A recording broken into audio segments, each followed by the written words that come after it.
Boa noite, gente.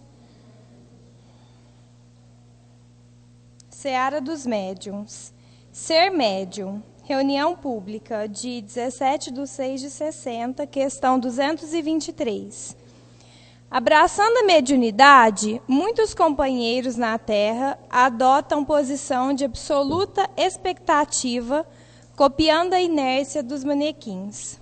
Concentram-se mentalmente e aguardam imóveis, nulificados, a manifestação dos espíritos superiores, esquecendo-se de que o verdadeiro servidor assume sempre a iniciativa da gentileza na mais comezinha atividade doméstica.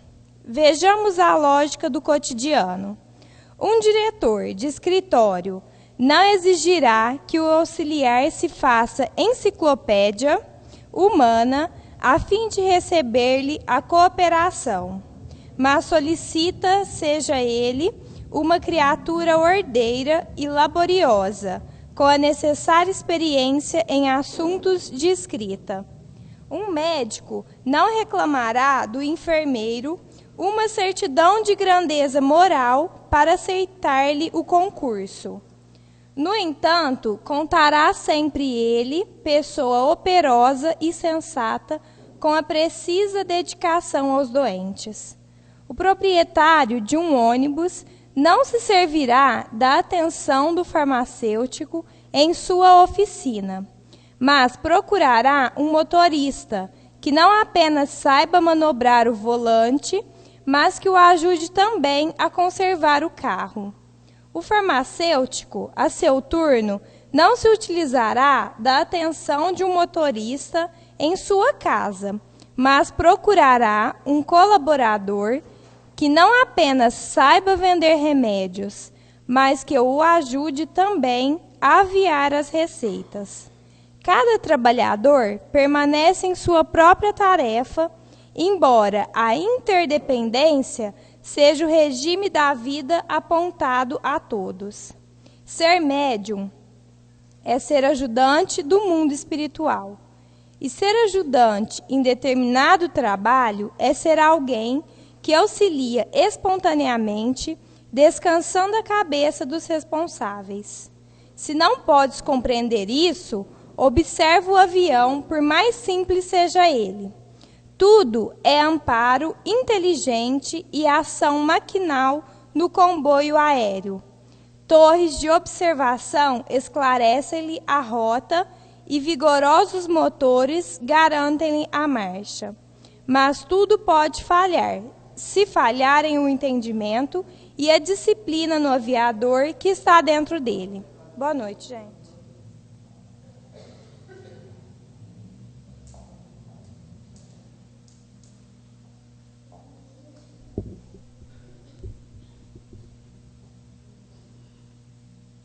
Oremos ao Senhor da vida, nosso Pai de amor, de misericórdia. A Jesus, nosso irmão amado, companheiro de todas as horas.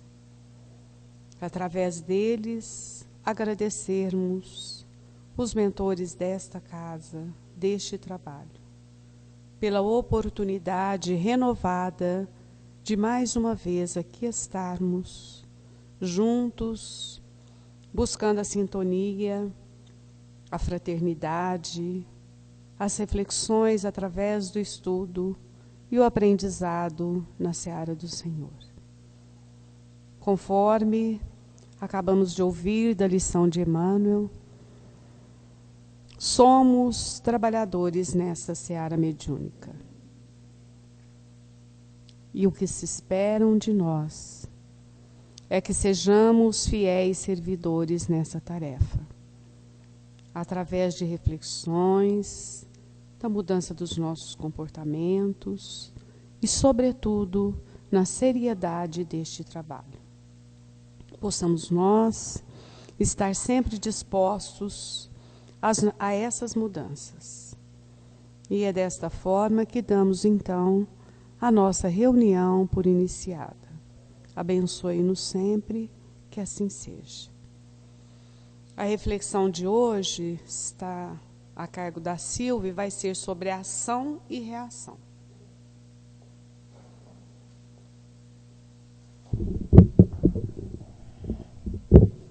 Então, boa noite a todos.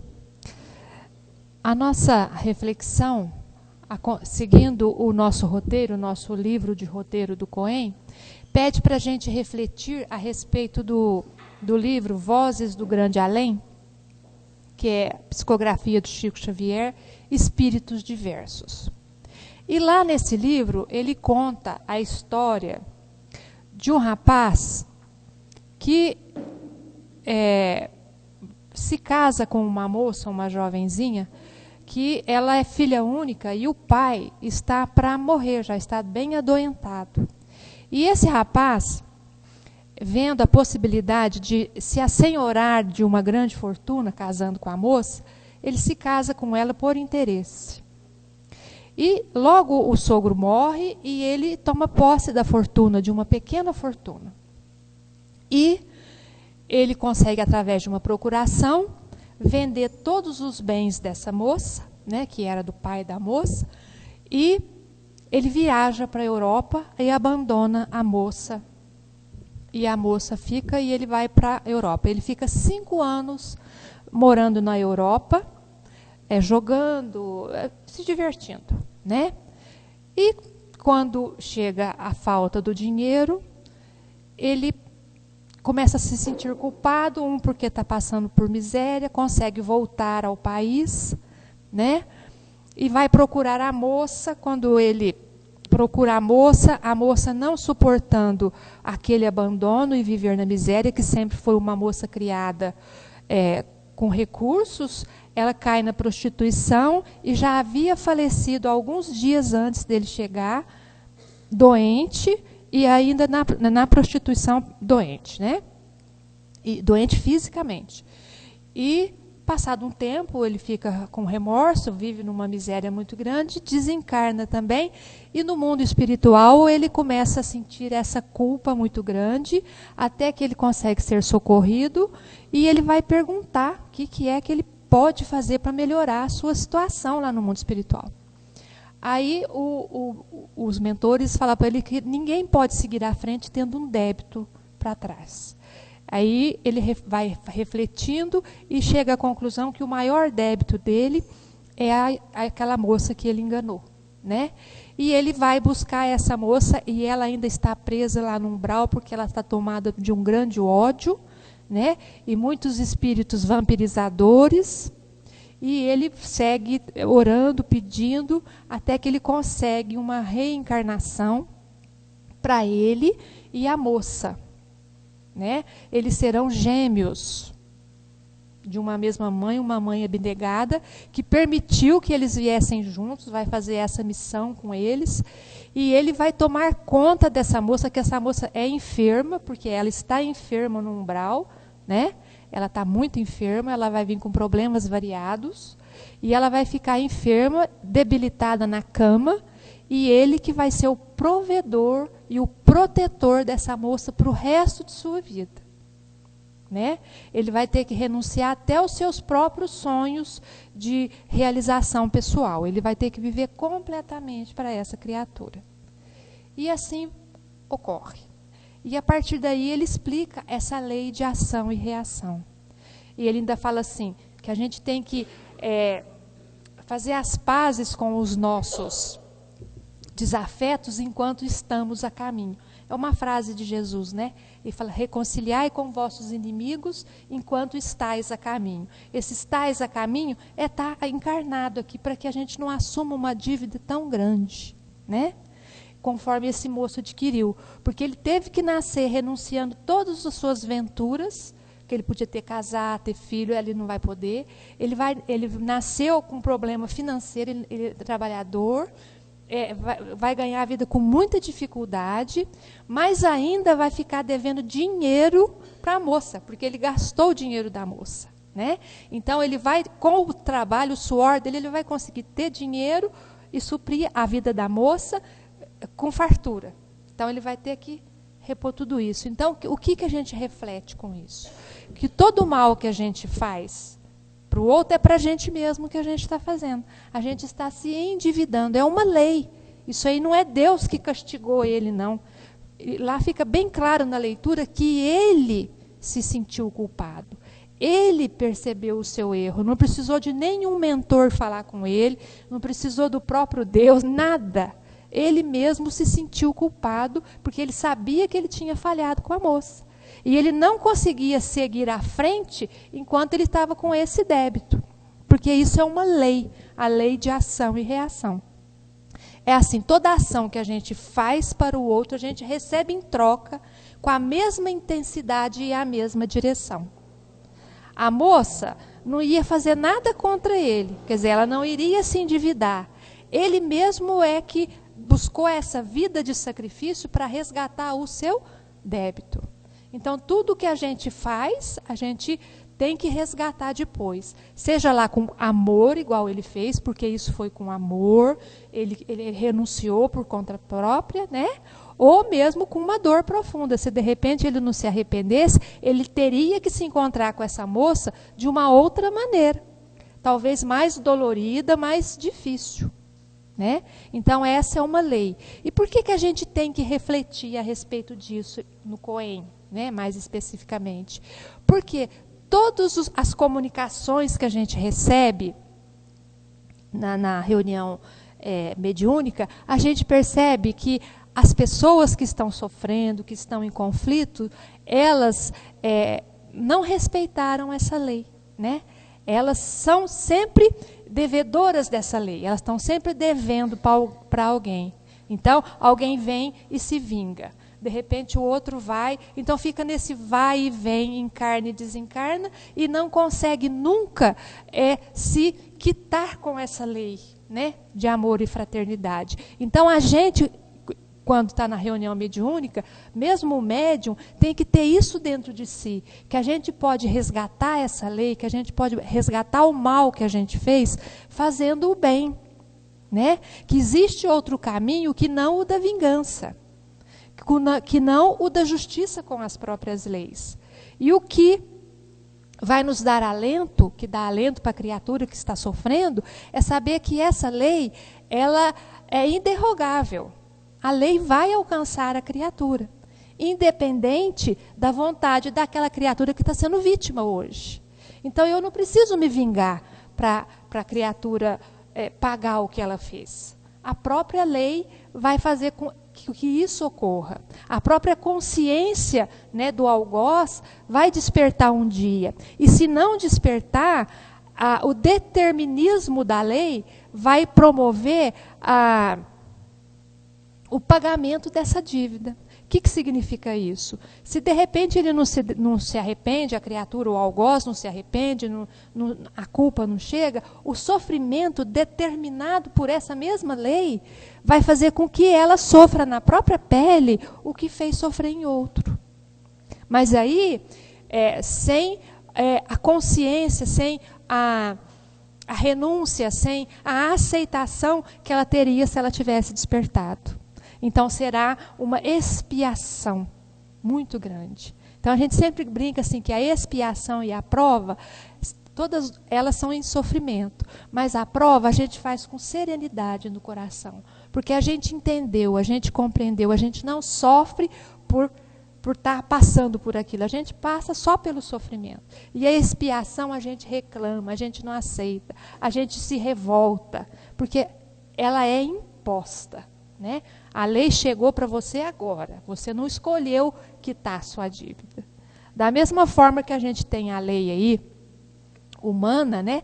Quando a gente está devendo, às vezes a gente não tem dinheiro para pagar, mas você vai lá na loja, fala, eu sei que eu estou devendo, não posso pagar agora, vamos parcelar, vamos, né, ver o que a gente pode fazer, e devagarzinho você vai se quitando com a dívida e acaba a dívida. E tem gente que deve e não está nem aí, some. Aí vai lá para o fórum, vai para a justiça, não é?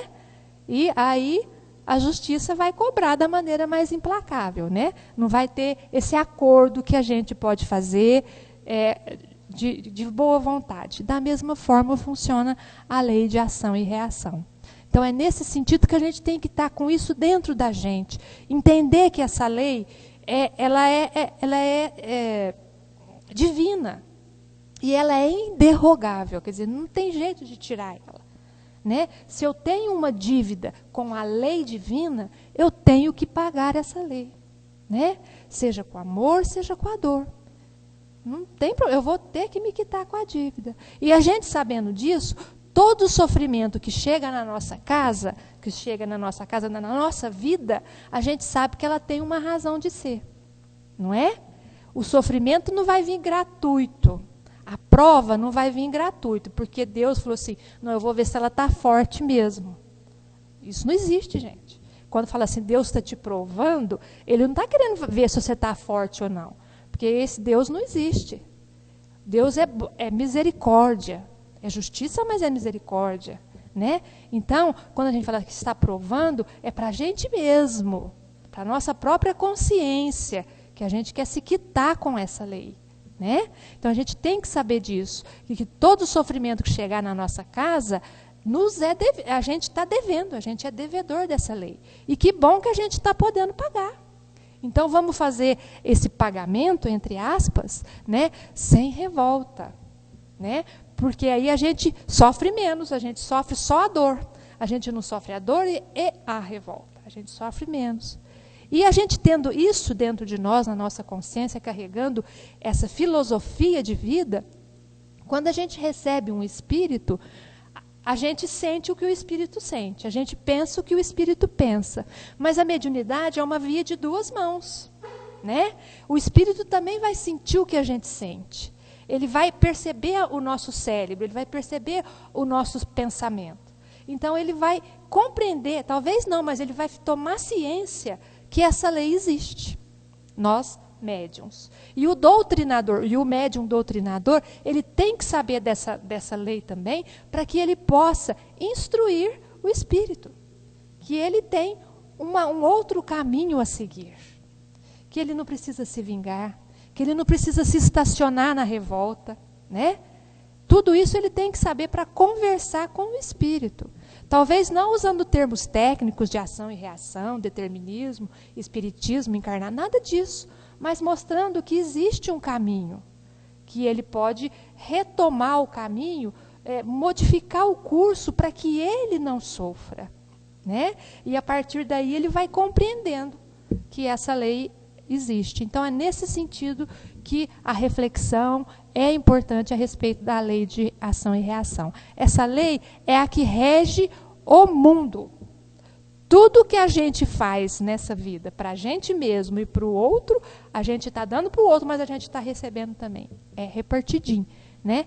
Então, todo o bem que eu faço, eu tenho crédito. E todo o mal que eu faço, eu fico em débito. Com a lei, não é com Deus. Não é com a própria pessoa. Porque, às vezes, eu faço mal para uma pessoa, mas essa pessoa tem elevação. Ela me perdoa e segue o seu caminho. Então, para ela, eu não estou devendo nada. Ela seguiu o seu caminho. Me perdoa, nem sequer se lembra que eu existi na sua vida. Mas a lei foi descumprida. Então, eu preciso me quitar com a lei, não com aquela pessoa. Então, a gente tem que ter muita consciência dos nossos atos. E quanto mais a gente vai compreendendo essas leis, compreendendo esses mecanismos, mais responsável a gente é pela correção da nossa atitude. Né? Porque se eu erro e não sei disso, eu sou menos responsável que se eu erro e conheço a lei. Não é? Então é nesse sentido que a gente fez essa reflexão, assim que eu entendi essa história, porque na verdade ele conta só a história, e eu compreendi dessa forma. E esse livro é bom, viu, gente? São histórias de espíritos que eles vêm contando as suas encarnações. São histórias curtas, Vozes do Grande Além, é de 1957. Um livro muito gostoso. E é isso aí que nós temos hoje.